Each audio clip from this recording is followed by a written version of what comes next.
Any final thoughts from anybody? Ben, Pamela, Barry, Mark?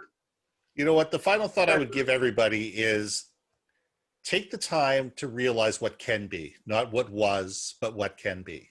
Because we're at a stage where we can almost reinvent ourselves. We can almost try any new thing and try it and see it there and go, okay, does this work?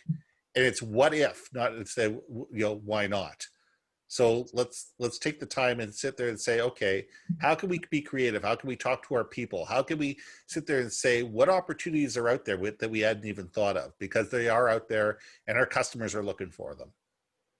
Yeah, that's good words, Ben, because we're so many times we got so comfortable with our processes and just things that we were doing, and that's just why we do them. And Mark, I was thinking while you were talking that it's surprising that we had people on staff that we didn't feel were efficient enough to bring back, but yet we put up with them for how many years or months or whatever the case may be.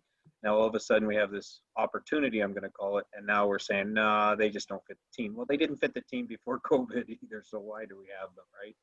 So anyway, I thought that just while you were speaking, I thought of that, and I thought I'd just share. Yeah, very true, very true. I think the last thing I'm just going to throw in is that I think being conscious through this whole thing is at the end of the day, if you take care of your people, take care of your business. That's the bottom line of it. And if you, as long as you pull a very authentic, empathetical approach to situations like this, and don't blanket everyone when it comes to stuff like this. Of course, we have our blanket processes, but each case is different. And knowing that, I think you'll have a lot more success leading your dealership and your teams.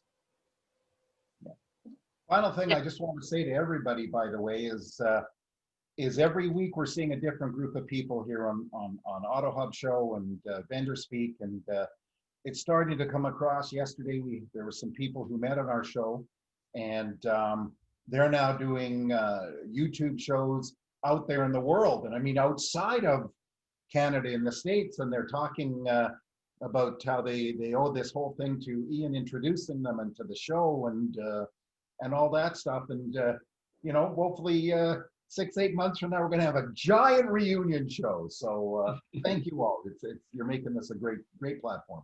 And any thoughts, Sandra? I was just going to say, I agree with Mark that you need to be empathetic. You need to realize that these people are individual people. I mean, yes, you have a process, but it's a process. It's not the Bible. You need to be able to be flexible and courteous to each individual that you're dealing with. It, whether that's bringing them back or not bringing them back doesn't really matter. But you also need to make sure that you're doing that within the context of having a successful business. So yes, empathy is critical, but don't mistake that for being, for lack of a better word, a pushover. Barry hit the nail on the head. These people weren't a fit in the first place. So you can be empathetic and you can be considerate and you can still make those solid business decisions that are going to make you a profitable organization, because you can't keep the ones that are helping you if you aren't making a profit. No question. Well, in sense of time, that's it. That's a wrap. Thanks very much, everybody. And anyone who is obviously a show speaker, you can hang tough if you have a couple minutes to, yeah. And thanks very much for watching.